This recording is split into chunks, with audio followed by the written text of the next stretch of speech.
Hello, hello, hello. Welcome back to a Friday edition of the On The Go podcast, the On The Go show with Jacob and James. I am your host, Jacob D'Antone. Across from me is my co-host, James Jackson. What's going on, man? distracted by my cat. I thought you were going to say my name. Because I used to say your name. I was like... Oh, I'm thinking the end. Oh, my God. I'm thinking the end of the show where I give the Instagram handles and I let you this skip. guy. Man, I tell you. Hey, man, look, it's been a week. Yeah, you're right. You're right. It's been a week. There's some content we had to digest and It's a lot of about. content. It's a lot of content going on. Oh, yes. What was that? Last week, we didn't have anything. We didn't have nothing. Like, this week, we got a number of content galore. That's how it always is. I feel like after we record is when stuff comes out. Stuff always comes out. News, like tasty bits. Things happen, and then we're like, well, damn, we missed it. But, you know, hey, it is what it is. We're going to cover what we can cover, and that's what it is. But how has your week been, James? Oh, it's been smooth sailing. You been watching anything? You been reading anything? Have I been reading anything? No, I've been watching some stuff. Yeah? Something that we about to talk about in a little bit. The bigger topics. Yeah, the bigger topics. But other than that, no, everything's been good, man. Work's been good. Just been waiting to get in here and chomp a bit on this podcast so we can talk about this. This topic, this very, very special topic. I know. We've been we still been watching King of the Hill. Jesus.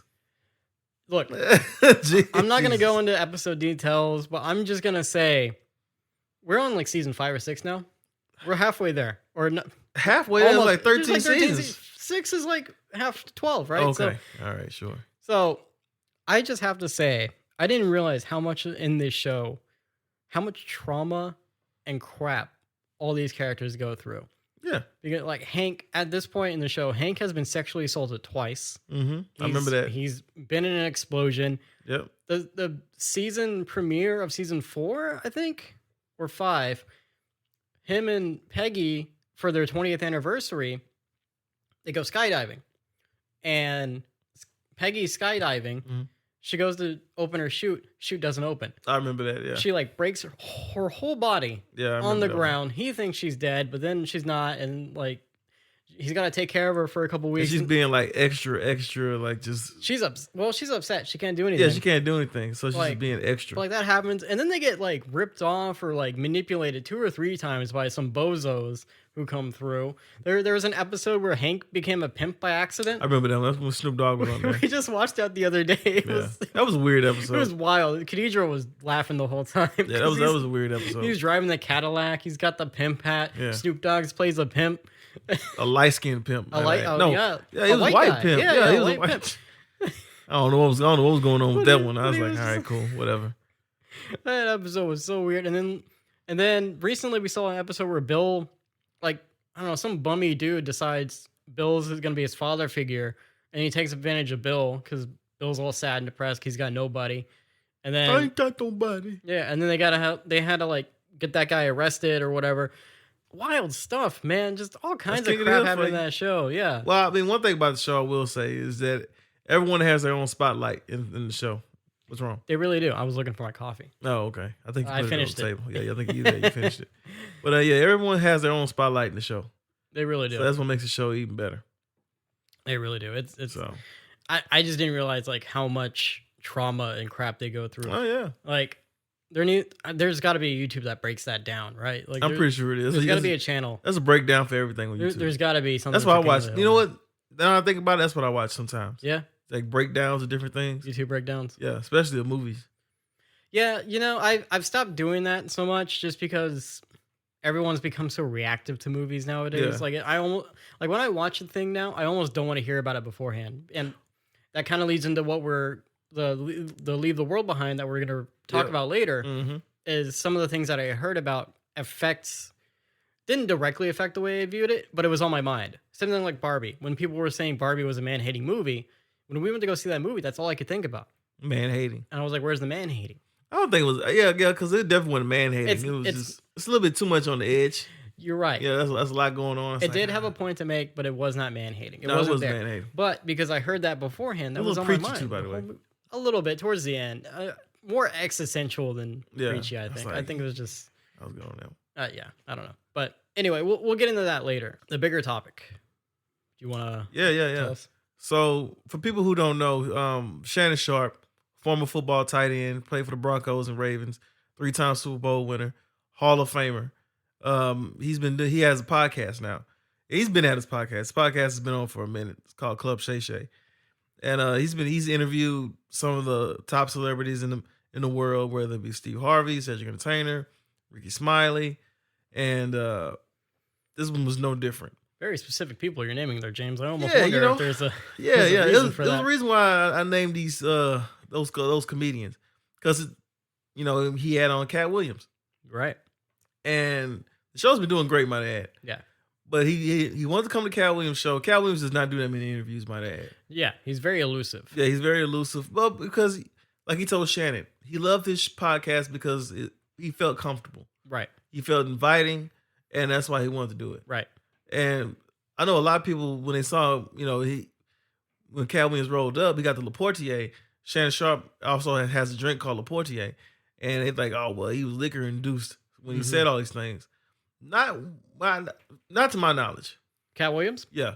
You watch this interview, you see him switch to water. Yeah. Mm-hmm. He starts drinking water at some point in that interview. Mm-hmm. So I don't think he was that messed up. And most of the time when people get drunk, they kind of slur their speeches. He was speaking pretty freaking clearly. Yeah. So interview starts off, everything's all fun and games. From what Shannon Sharp says, my man came in on 10. Shannon Sharp says from the minute he came in that building, he definitely had some stuff to say. Yeah, I think he said he started talking as soon as he got to set. Yeah. Like 30 minutes of like stuff they should have been filming, but they didn't. They didn't. And going in the interview, I saw like Shannon had like a crap load of cards. So you could tell he had like a lot of questions to really ask. You see how bent they got? Like, yeah, they did. Yeah. He's like gripping these cards. Oh yeah. Because I'm pretty sure he was like, man, this is intriguing. Yeah. And at the same time, this is crazy. Yeah. So, and he interviews Katt Williams. They talk about Steve Harvey. They talk about how the fact that Katt Williams claims that Steve Harvey stole a lot of his gimmick from Mark Curry. Mm-hmm. People who know who Mark Curry is, especially the millennials and Gen Z. Some of millennials do, but I know Jacob hasn't watched anything before. But Hang with Mr. Cooper. Yeah. So you never watched Hang with Mr. Cooper before? I don't think so. No. Used to come on ABC back in the day. No. Back in the early 90s. So Mark Curry was very funny. He still is very funny. I don't know why I'm talking past tense. And Steve Harvey came up with his shtick back in 97 with Steve Harvey Show. Mark Curry, Hanging Mr. Cooper, was basically about a retired basketball player, lives with his cousin in Oakland, California, and he teaches at the school, and he also teaches gym. Then with Steve Harvey Show, Steve Harvey was a retired musician and also a part of a musical group for the Four High Tops or whatever the group was called. Yeah. And he became a teacher. Right. So when Katt Williams said all those things, I was like, that's a parallel. That's a complete parallel. Yeah. And, I don't want to, everything that he says in his interview is all from his perspective. Right. So I don't think that we have the right to judge either or. Like, I don't know about you going in, but listening to the interview, did you make any preconceived notions about anybody after you listen to the whole podcast? Like, did it change how I thought about Did it change how you thought about anybody? Not particularly. Okay. Just, I mean, it makes me wonder about Steve Harvey a little bit more and the joke stealing side of things. This is with Cedric Entertainer? Yeah, Cedric the Entertainer and stuff like that. But, I mean, there wasn't anything like, whoa, that blew my mind. It was just like, okay, cool. Katt Williams is doing this interview. Some of this stuff he could be embellishing on. I think a lot of it is embellishing. He's an actor and a performer as well. Yeah. So, and I know there's people out there who are like, oh, he's telling the truth and all this stuff. Oh, yeah. People ran with it like it was the gospel. But you know what? Shannon thought the other guys were telling the truth too when they were on his show, when they came on his show. Well, like he said in his other podcast he does with called Nightcap. Yeah. With Chad Ochocinco, the other football great, played for the Cincinnati Bengals. Yeah. He knows these guys. He knows these guys, but they're not like friends. Right. The only guys that he's like really, really friends with is Earthquake. Earthquake calls him up 24/7. So that's the only comedian that he's really, really friends with. Yeah. Everybody else, he got their numbers, but they're not like, buddy. Right. But it wasn't like him just, he couldn't just sit there and agree with every single thing, but he also couldn't dismiss everything that he's saying because you just don't know. Right. There was some stuff with the Ricky Smiley situation where Ricky Smiley said he's supposed to play the pimp. Mm-hmm. That's Money Mike. That's totally not the case. Ice Cube had already debunked that the next day. It was always going to be Katt. It was always going to be Katt the entire time. Yeah. And then Katt Williams also said there was a rape scene in the movie in the bathroom, and everybody knows what I'm talking about if you watched Friday After Next. And Katt Williams said, no, rape is not funny. Yeah. Like he told Shannon. He reverberated to Shannon. Yeah. Rape is not funny. I don't want to do this. Yeah. So he had to throw his weight around and said, cut that from the scene. Yeah. Ice Cube said no. Everybody had their hands in on that, on this movie. Mm-hmm. And Ice Cube would never allow something like that. Yeah. Which I believe Ice Cube. Yeah. And, I know people are like, well, how can you believe him and not believe Katt? How can I believe anybody, right? Yeah. How can I believe anybody? I mean, and also, too, Friday After Next came out, when, early 2000s? Yeah. Like late, early 2000s. This is almost a 20-year-old movie. Yeah. 20 years of life happened. Mm-hmm. Our memories don't stay the same. Oh, no. You know what I mean? No, of course not. So that's a good point. The way Katt remembers things could be differently. That's a good point. It's because it's coming from his perspective. It's his perspective and how he remembers things. But we don't remember things the same way. You're right. Our memories change over time. So I don't want to debunk anything, but I just had that thought. No, that's a good point. I mean, that's how I felt the entire time. Yeah. Like you, and I'm just getting finished. I'm gonna finish my point off, and then I'm gonna let you go ahead and take it from here.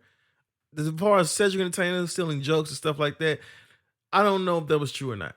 But when I saw the video, because a lot of people showed it on Instagram and Twitter, they showed it about the spaceship joke. Right. Because Katt Williams did the joke about him doing, riding in the car with a cigarette in your mouth, riding the car with a lowrider. Yeah. The joke was never funny from the jump. Right. That was one of the least jokes I thought was funny. Right. Cedric Entertainer saw the joke, and he used it in the Kings of Comedy tour. Mm-hmm.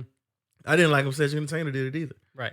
And they showed another video of Cedric Entertainer stealing another video, stealing another comedian's bit from Designing Women. It was a sitcom show that came on called The Designing Women. Is it the By My Initials? Yeah. Yeah. I saw that clip. Yeah. And that was funny. Yeah. So I hate that if he did, if. That one's a little bit more blatant, though. Yeah. And the jokes that he made about Cedric Entertainer, I don't know if you can pull that up. It's a joke that he made about Cedric Entertainer where he was like, how you gonna call yourself entertainer when you don't sing, you don't dance, you can't do comedy. Yeah, I remember that clip. Well, it kind of have a little bit of a point. Yeah. I don't know how you can really call yourself a triple threat, because I know if Jacob was calling himself an entertainer, I expect for him to play pool. I expect him to do all these different things. So, I mean, I kind of get where he's coming from. Right. I don't know about you. So, I don't know how you got that name for Cedric Entertainer, but I've always liked Cedric Entertainer. I've always loved Steve Harvey. I always loved Ricky Smiley. And then who's another comedian he hit? Oh, I think this is the Cedric the Entertainer. Oh, okay. Play that then. Nobody knows why liars lie. And that's why I had to come on the program. Cedric did the same thing. Cedric told you when you asked him, did you steal Katt Williams' joke? Yeah. He said, it don't line up. How it don't line up that I did it on TV in 2018? You came to see me at the Comedy Store do it in 2019 and then did it on the Kings of Comedy. Like, what doesn't line up? This is a televised joke that Mark Curry helped me punch up and get to the level that it was. Okay, it wasn't the clip, but that's still good though. No, that's okay. It's still good though. From watching this interview, it seems like he had a lot of stuff on his heart he wanted to get off his chest. Oh yeah. He's probably seen all these interviews done with Shannon, with all these guys, all these comedians. He's like, that's totally not how it happened. Right. How none of this happened. And as far as the stuff with Kevin Hart, look, man, you gotta get over it. Kevin Hart worked just as hard as anybody else. I didn't realize they had that big of a beef. I didn't realize that either. I never thought about it. I didn't just never realized that was a thing. I'm not the biggest fan of Kevin Hart either.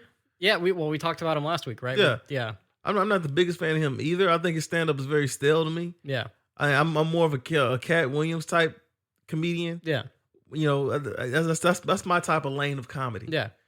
So I definitely understand that side of it. But to say that, he's a plant in the industry and, they wanted him because he's a clean-cut guy and he can do this and do that. He wears dresses. Yeah. I'm like, dude, that's just not fair. That's not fair. Yeah. And I think at a certain time, you got to get over yourself. Yeah. You have to get over yourself. And I don't see the need to keep punching down on comedians. Mm-hmm. You're black. They're black. I don't see this going on with white people. Yeah. And for some reason, in our community specifically, this is all we have is just always black people, black comedians arguing with black comedians where this person's not funny and they're propping you up because they don't want the other person. It's like, come on, man. So that's how I felt about the whole interview. I thought it was a good interview, entertaining. Love Katt Williams. He's the best. Shannon Sharp, so proud of him. His podcast is blowing up more and more and more now. Mm-hmm. He's getting so many views on his podcast now. Yeah. So I'm happy for him. Yeah, man, that's pretty much my review on it. I don't know if you got anything to add on it. There was a lot. There was a lot in that interview. It was okay. It was a lot to digest. I know it was. I know it was. Because when I first heard about it, like all the conspiracy stuff was coming up, right? Like, oh, Katt's talking about Epstein, and, exposing, and Harvey Weinstein, and exposing, and all this. And then once you get past that crap, the interview is entertaining. It's also very insightful. It is. I liked more about what he was saying about like his history as a comedian, and how he was coming up, and how he was doing. Like what I wanted to hear more was him talk about his kids, because I knew he had like a bunch of kids, or like some of them were adopted, some of them were his. But I wanted to know more about like all that stuff. Yeah. I mean, obviously they're all adults now at this point, and I assume they lived very sheltered lives, because like I've never seen anything that's like, this is Katt Williams' kid, you know? Yeah. And I think he even made the point that like, yeah, my job stopped once they turned 18. I did all I could, and now they're adults, and now they're doing their own things or whatever. So I found that interesting. Or like him talking about how when Nick Cannon was coming up, he was kind of mentoring him. Which I believe that 100%. I don't know why. I never thought about that. I didn't. But he's been wilding out back in the day. He was. And I think he was on like some of the newer stuff. Some of the newer stuff, yeah. Now, what did you think that Wild and Out story where he was saying he's one of the ones who like kind of kept everything peaceful on set originally? I can believe that. I can believe that. Sort of, kind of. I mean, like you said, embellish, right? Right. So, long time. Wild and Out came out in 2004, 2005. Yeah. So, there's a lot of time in between that space. It's been a ton of cast members too over the years. I mean, right? But who am I to dismiss and say that he's lying? Yeah. So I can see he probably could have, because you don't see him as a very combative person anyway. You're right. I know there's been the stories back in the day of him doing and like being in trouble with the law, you're right, allegedly, and then doing all this other stuff. So I can see that. Yeah, I can see it. I also can see him being a mentor as well. Like, no, I've heard stories like Deion Cole, comedian Deion Cole. People who know who Deion Cole is, look him up. Great comedian. He does the Old Spice commercials. Oh, he's that guy. Yeah, Deion Cole. That's cool. He gave him. He told a story about how he would have females give money to the comedian, and Katt Williams would give the money to the females, and the female would give him the money, give the comedian money. And Deion Cole told a story about that, and it was like he didn't have to do that, but he did. Yeah, and that was countless stories I heard that whole week about how Katt Williams had helped him out. And I helped out all these different comedians, underground comedians. You're right. I mean, he definitely seems very generous, and he speaks to that in the interview, right? Yeah. He's like, I don't have to broadcast all the good things I do. I just do good things. I mean, even him adopting like a bunch of kids. You know what I mean? Like, I'm sure they lived very, very well off lives. Oh yeah, of course. He reminds me of these guys, of the guy that you would see that is not all put together. He's saying some off the wall crazy-ish. Yeah. But at the same time, you can tell that he's very smart and generous. Yeah. That's who Katt Williams reminds me of. Yeah. You taking like the little grains and picks and stuff that he's saying, it's like, it's the little gems, and like, he's saying some good stuff in that. There were some things he was saying, though, where I was just like, man, are you like the Forrest Gump of comedy? Like when he was talking about working with Prince on writing songs. I didn't buy that at all. No, there's no way. Come on. Because any celebrity that have ever hanged out with Prince, you always saw it. You always saw it, even if you didn't want to. Very special case. Dave Chappelle, like I've always seen so many pictures of Dave Chappelle with Prince. Chris Rock, I've always seen Chris Rock hang with Dave Chappelle, hang with Prince. So that I'm not buying, but hey, maybe he did. And I was just totally I mean, Prince is dead. There's no way to cooperate. There's no way to cooperate. Like you can say whatever you want, and I guarantee the person's dead. And I think Katt Williams even said that. Yeah, and I guarantee if he was alive, he probably wouldn't buy that. Yeah. Also, too, when he was talking about he had to skip a grade. Remember, he was his childhood sounded real. Some of it just sounded real weird, right? I'm like, come on, man. I read 3,000 books in a year, and I saw someone had made the comment. They're like, yeah, well, kids' books are like 12 pages, and they're made out of cardboard. You can do now. I do agree that I do understand what he's talking about when he said like the encyclopedia and stuff like that. Yeah. Because I remember when I was a kid, I had an encyclopedia. Yeah. But it was kid encyclopedia though. And there's been a few other people who were like, yeah, I read the encyclopedia when I was a kid. So yeah, I can see that. I can buy that part. Now, what did you think about him telling the story about leaving home at 13? Going to Florida at 13 by himself. That's no way possible. That broke me. I was like, what? Maybe it can.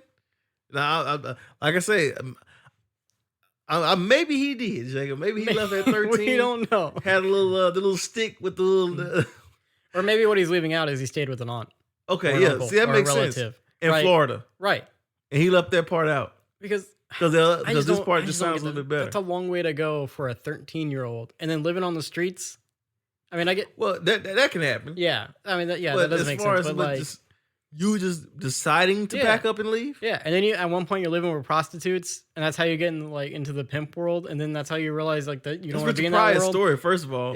Richard Pryor is the son of a prostitute and a pimp. Oh, is that oh wow. So I'm like, that's Richard Pryor's story. I don't know.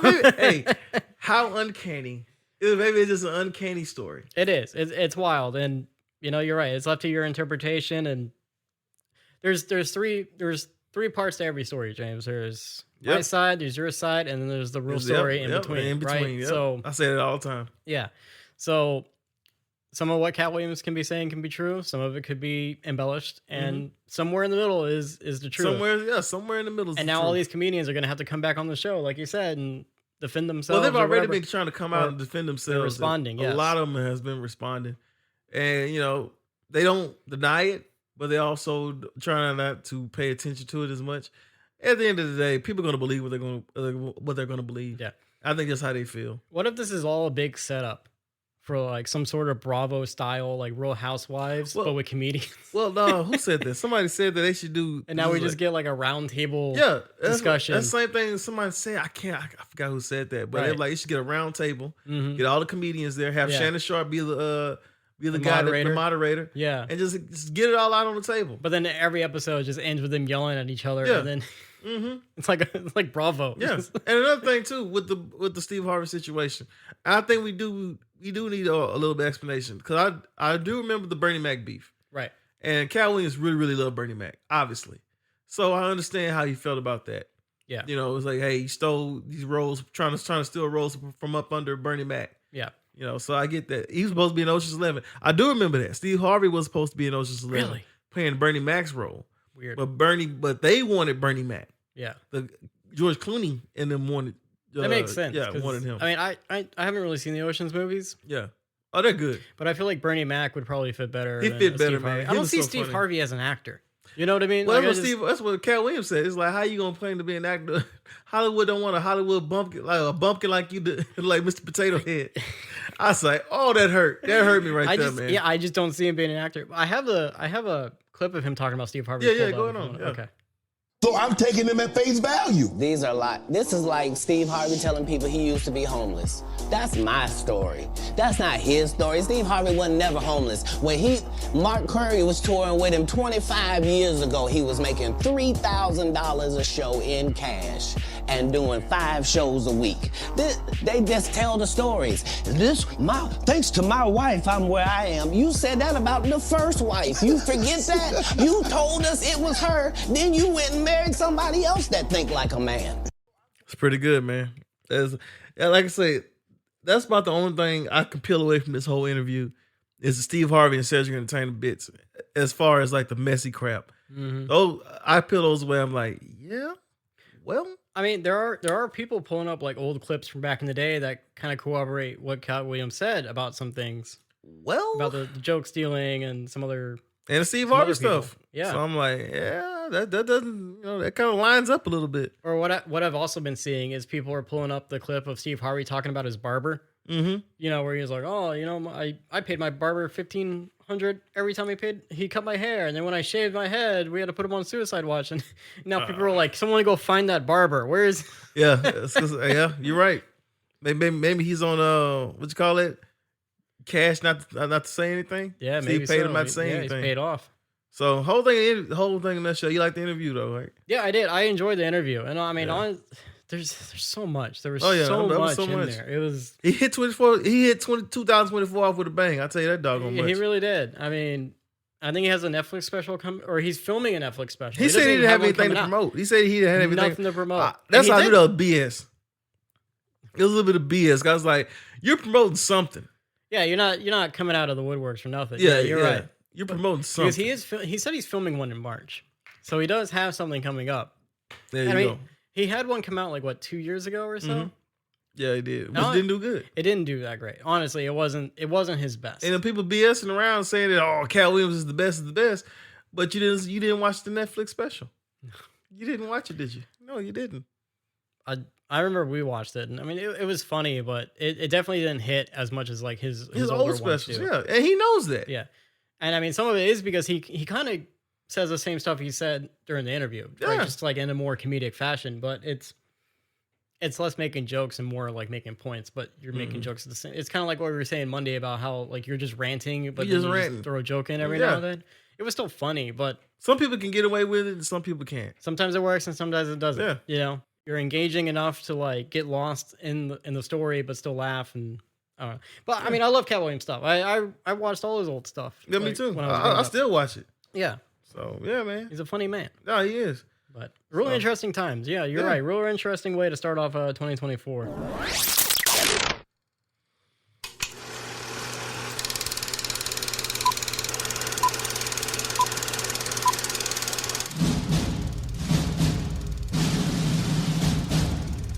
I didn't want to scare anyone. You'd have called me crazy because it is crazy. It would have made more sense if we were on the brink of an all-out invasion.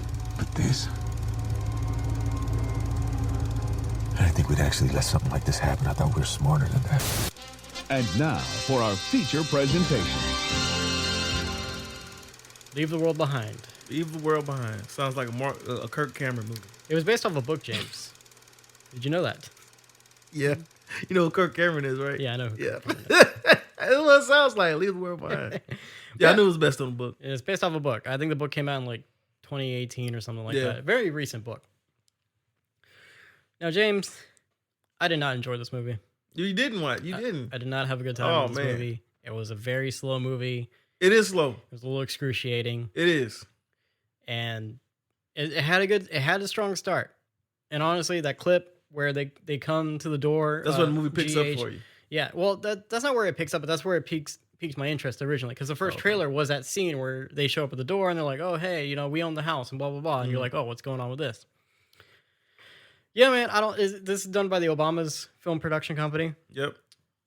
The Obamas should stay away from movies. You think so? I really did didn't like not this movie? enjoy it that much. Wow. I just it sounds sexist, but the women characters didn't like the wife, well, didn't I like the agree. dollar. They both were very annoying to me. Oh, I hated Julia Roberts' character. just Julia Roberts' character, and I definitely hated his daughter. yeah, His daughter was like a total tool bag the entire time. yeah. And they're essentially the same character, but Yeah, like they're- opposite ends. I was about to say the same thing. They're essentially the same character, just on the opposite ends of the spectrum. Yeah. And yeah, I'm gonna let you finish. My bad, but yeah, I agree with you 100%. No, yeah, I just didn't like them. The husband was an idiot. Ethan Hawke.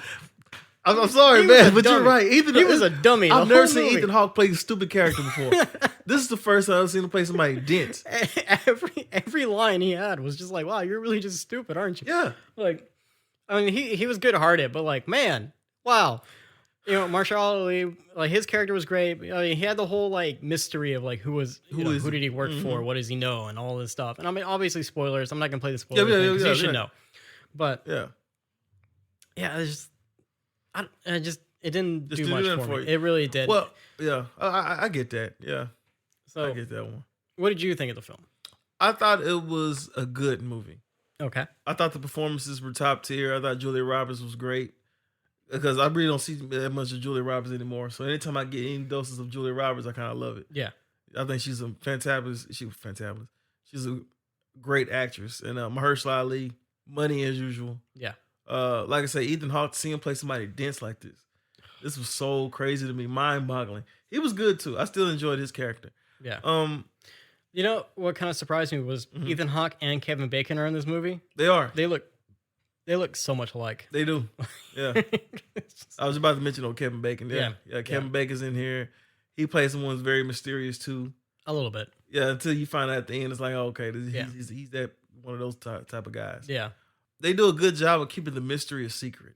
They really do. I'll give them that because the whole movie, you're just like, all right, what's going on? Yeah. What's happening here? Like from the honestly, the feel from the very beginning of the movie is very strange. The cinematography, the way things are shot from the beginning before stuff really starts kicking off, I will say, had a feel to it that kind of made you uneasy. Yeah, uneasy or like paranoid or skeptical. Which I think that's what it's supposed to do. You're right. It did capture that feeling. So I'll give the movie points there. I'm not horrible.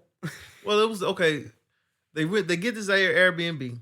That's pretty much what it is, right? Well, no. Well, essentially, it's an Airbnb. Essentially, yeah. essentially that's what it is. They rent it out. They don't know who the owners are, which is kind of weird. It is kind of weird. Yeah, that'd be like you getting the Airbnb for your wedding and not know who. Yeah. Like, Jacob, is these people you got a profile? Yeah, there's a profile there. Which I do want to get into that. So let's. I thought that was kind of weird. Julia Roberts right off the bat, she seems like a total B. She is Karen all day long. Well, according to the Wikipedia, because I went back and I read the plot because it's been a little bit since I've seen the movie before we came here. She's what's known as a misanthrope. What is that? It's just someone who doesn't like being around other people. You know what I mean? Okay. It's almost like apathetic. You know what I mean? Okay. Or, like no empathy kind of a person, but like she still has empathy, but it's just, they're not very people. Yeah, she's not a people person. Yeah. Okay. Yeah, I mean, it definitely comes out that way, but for the purpose of this show, she's a Karen. Yeah. But she's a straight Karen. I mean, she just seems total bitchy the entire time. The whole movie. Her and George, GH's daughter. And she really didn't start getting filled up really good until she started drinking. Mm-hmm. And merged like seeing what song was that they were playing? God damn it! Oh man, because I haven't saw the movie in a long time either. Yeah. Oh, this is the first time I seen it come out. But to see Mahershala Ali and her dancing was just money to me. Yeah, money. But yeah, that was another reason why I like that scene because that was the first time she really opened up. Obviously she was liquor induced. Yeah, but that was the only reason why. And it was Blackstreet. She was playing in the back. They were playing in the background. Blackstreet. Yeah. That's a random. That's the second time I seen Blackstreet in a random movie. Yeah, this and TMNT. So that was another random. It's on the come up. It's on the come up again. I don't know where that came from. Hey, sometimes you make a song and it doesn't get famous for like another 60 years. There was some song that just I think it was like number one on the charts. Some Christmas song, "Rocking Around the Christmas Tree." It won an award or it got something recently, and it's been around since like the 30s or whatever. Not surprised. So, but yeah, man. So that was funny. I understand her when they encounter Mahershala Ali. I get that part. No, it totally makes sense. Okay, see, that's what I want to get into, because what I mentioned either earlier in the episode or last Monday, I can't remember, but it was about me kind of staying away from looking at movie reviews or hearing about movies or something like that. And going into this movie, there was this talk about how this is like kind of a race bait movie. There was like heavy racial themes, and that's all I heard about.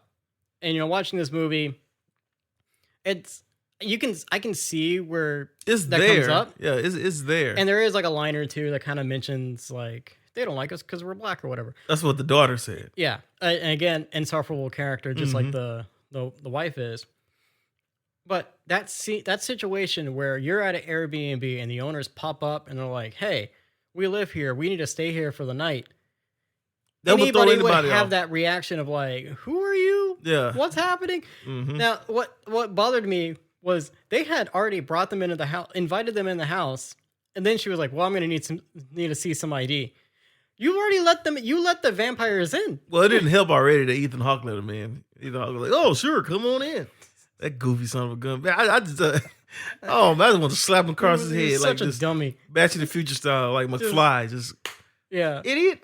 But you didn't think about that when they were at the doorstep. Just like, hey, before I let you in, like, can I just see an ID so I know, like, because there's a blackout, right? There's a reason why they can't pull up the phone app of, everything's out. Yeah, everything's out. And so in order to prove his identity, there's like a liquor cabinet that he kept locked up. And he had like a key in there. Yeah, and he had a key on his key ring, and he went and opened it, and At first it didn't want to open. I was like, oh no. Yeah, they wanted to set you up to make they kind of set you up a little bit, like, Yeah. see, they're gonna be all through this movie thinking about this man. Mm-hmm.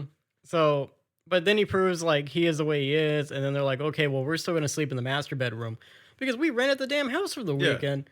And the daughter doesn't like that because she's like, this is our own house, and he sleeping. puts a gun in the drawer. I Yeah. was like, oh, okay, so setting up the audience for more and more speculation. Yeah. Like, oh, this guy might not who he's supposed to be. He might be a whole crook. Yeah, exactly.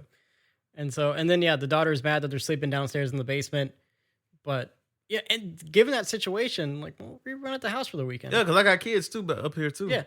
Yeah, you don't get to come in halfway through our stay and be like, we're gonna live here now. Yeah. Kind of a sidebar, but like, have you noticed? I don't know how many of the Airbnb commercials you see, but Airbnb is advertising.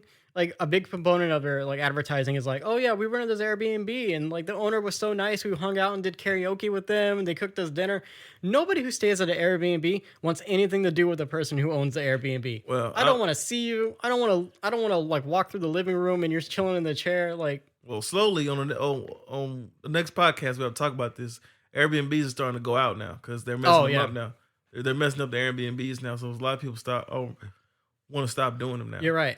And for some reason, they decided this is the way they're going to advertise. Like, you get to hang out with the owners, and it's more personal. I don't want to see the owner of the damn house I'm renting for the 2 days. I'm good.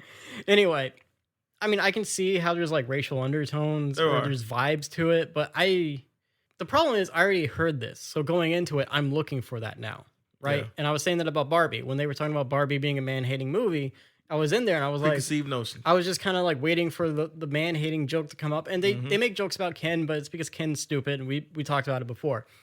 In this film in particular, it didn't ruin the movie for me, but just like it was always in the back of my head because now I'm thinking like every line that she says, the wife says, or I'm thinking about every line the daughter says, or I'm thinking about all of what they're talking about. So how did you feel about the whole thing in totality when you found out what was really going on? It was an interesting twist compared to because naturally we see so many apocalypse movies where we're like, all right, end of the world situation, what's happening? And by the time you get to the end of this film, the big reveal is it's not a weird event. It is our enemies, some kind of cyber attack. It's like a whole breakdown of society. This is how they did it. So it was something unexpected. But at that point in the movie, I was just tuned out at that time. I was tuned out, man. This movie did not hit me in any sort of way. I didn't feel. Yeah. Okay. See, I agree with that point. I agree with the fact that in your mind, what you wanted to be, when you found out what it really was, that kind of threw me out. I was like, oh, alien invasion. Yeah. Nope. Like, no. Because, you had the problem with it's the a deer. human element. It's a human element. Because you saw the deer and stuff. You were like, oh, okay, the deer. You got the deer. You got the flamingos. You got the weird screeching sound. The plane crashing. The plane crashing. The oil tanker. And so there's so many events where you're like, there's got to be an alien apocalypse. What's happening? A natural disaster. Or something. And then they're miles away from civilization, so they're not in the chaos. No. They're outside of the chaos. None of the chaos is affecting them until all the Teslas go crazy. Yep. Which that was kind of a neat scene. That was a cool scene. But also like, way to dig at it. Like, that's another thing. Teslas were trash. It felt weird because as much people like claim it's like racial undertones and stuff, they make fun of a lot of liberal elements in this movie. Do. And it's Obama's now. It is the Obamas. And that, they make fun of like the electric cars being taken control of. There's a scene where Ethan Hawke's dumb character, he's got a gun pointed at him. And they're trying to help his son. That was Kevin Bacon. Yeah. Kevin Bacon's pointing the gun at him, and Ethan Hawke's just trying to get some medicine for his son, and he's like, I'm stupid. I don't know anything, and I'm not prepared for this. And there's also a scene where Julia Roberts is going on this whole little monologue with the daughter, but we try to pretend like we're doing things right, we're eating the right things, or we're recycling, we're doing reusable bags, but like all of it's BS, and it doesn't really, we're not really helping anything. That actually kind of interested me because it was a commentary I wasn't expecting. Yeah, I guess they're trying to poke fun at themselves, but it just didn't land. No, it didn't land in a funny way. It was like, this is kind of weird social commentary coming from this movie, knowing the production company. Yeah. I mean, okay. More and more you talk me into it, the more and more I'm starting to kind of like, because it's been a long time since I've seen this movie. Yeah. And like I said, we're just now reviewing this because you just saw it. Yeah. So now you're just kind of slowly talking me into it. I still think it's a good movie just because the acting performances, and that's the only reason why I put it above that. I suppose you have a point about the performances because Julia Roberts did make me dislike her in this movie. Yeah. And the daughter, I don't know the actress's name, but she really made me dislike her in this movie. Mm-hmm. Or, Ethan Hawke, big dummy. Yeah. And Mahershala Ali. You're right. Being very believable. Yeah. As this creepy dude. Yeah.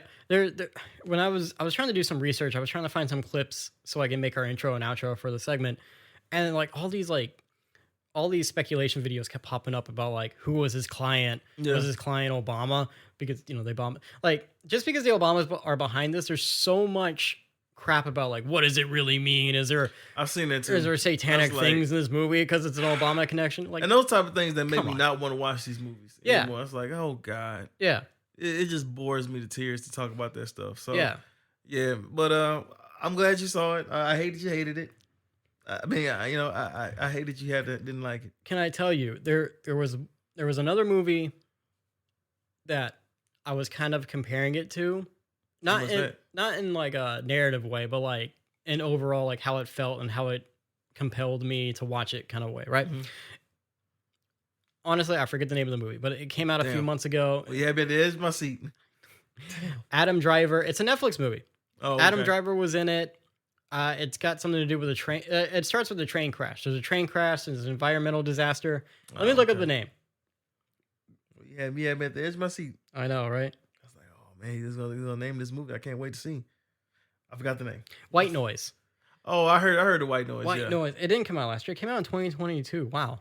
Oh, but okay. I watched it last year. Anyway, so it's kind of set up not in a similar way, but in a similar way, right? It's White Noise was kind of about an apocalyptic situation.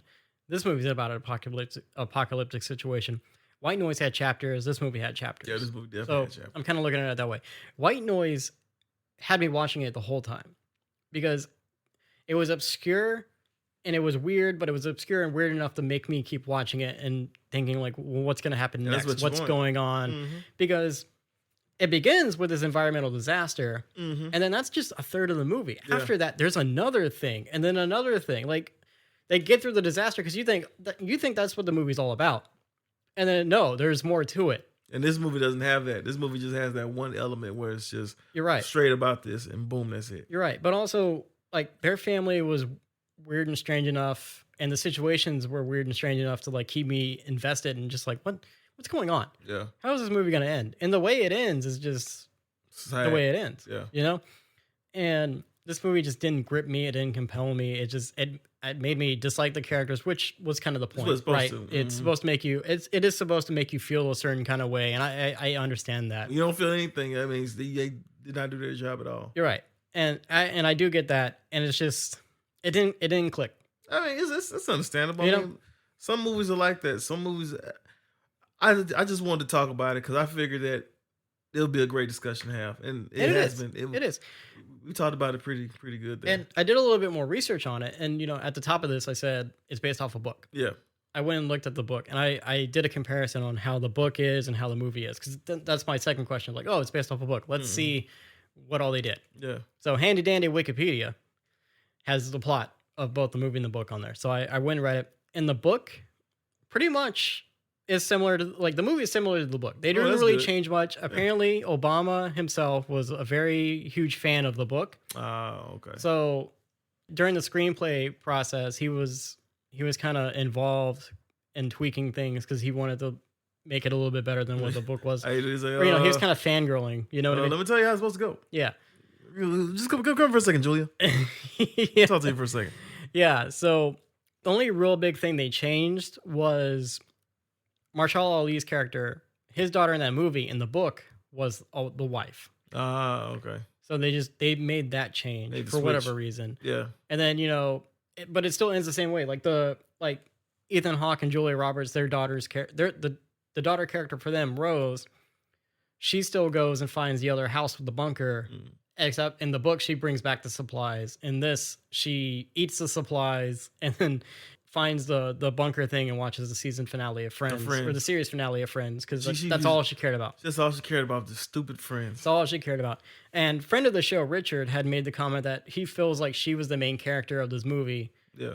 Because that's her whole arc, is like she wants to finish Friends. Like she's watching Friends in the beginning, and then she's at the last season, and then power goes out. She can't watch Friends no more. Yep. And so she's trying to figure out how to watch this movie. Watch Friends. All this is going on in the background while the adults are just like, what's happening? You know? Which I thought was very, very funny. I thought it was funny and stupid at the same time. And it was. And it was just one of those endings where it's like, that we're ending like this. Like, yeah, fun. I did hate the ending. I was like, this is so stupid. Because really, this is just a setup for a whole different movie if you wanted to go that direction. Which I don't think they will. I don't think they will either, because there's only one book. It's not a book series. It's one book, and it's really just the beginning of an apocalypse. You know, it's not set in an apocalypse. This is the beginning of something grandiose and life-changing for everybody. Like I said, I don't think they're going to delve deep. I don't think they'll delve that deep into it after all the reviews about it. Yeah. So yeah. It was, like I say, it was a interesting movie to say the least. I'm not gonna sit there and say it was an award winning. I wouldn't say that. No, it wasn't one of those. But I wasn't shocked that you didn't like the movie. I'm not gonna be honest with you. Because I was just interested in talking about it with you, because I know this is one of those movies that is good to bounce off different discussions off of. You're right. And you know, I didn't hate I'm not furious at the movie. Yeah. You know, it's just didn't like it, didn't do nothing for you. I didn't like it, didn't really do much for me, and just didn't care for the characters at all. None of them. None of them I really cared about. I hear you, buddy. There was a funny bit towards the end where they meet Kevin Bacon's character. Yep. He's like the prepper. The eccentric. Right? He's very eccentric. And they're trying to get some medicine for Ethan Hawke's son, who got bit by a tick and now he's losing his teeth, which I thought was like really random. But that's what made me think of aliens. Right. But it's not. Okay. It's actually Lyme disease. It was what Marshall Ali's character said it was. You know what I mean? It was Lyme disease. Yeah. And I thought he was dead when the mom was trying to wake him up. I thought he was Roberts, too. I thought he was going to be dead, but no, he was alive. He was just losing his teeth. So anyway, they're trying to get medicine from him, and things get a little tense. They pull guns on each other, but then Ethan Hawke does his little "I'm a stupid man" speech. And the next scene, they have the medicine from him, and then the guy's like counting some money. Kevin Bacon is counting some money. And he's like, "Oh, look, well, seems like we're going to have to go back to a bartering system now or whatever." And Ethan Hawke's character is just like, I just gave you cash. Like, it's not different. Yeah. Like, he just made some comment about, like, it's not really, it's cash. I gave you cash for this. It wasn't bartering. But like the way he said it was just like kind of to himself. It was just funny. Yeah, no, I hear you. I mean, it's been a long time since I've seen this movie, because I only seen it once. Yeah. And that was it. I said, "Ooh, this is one time. This is one time." It's a too long movie and slow movie. It's a very, very 2.5 hours movie. So yeah, I get what you're saying. I probably do sound a little contradictory, because a lot of what you're saying I do agree with. Yeah. But yeah, cool. I'm glad you liked the film. I mean, yeah, I'm glad you didn't like the film. Well, hey, it's worth the discussion, right? It is. All that matters. So, you ready for the outro? Yeah, let's go. All right.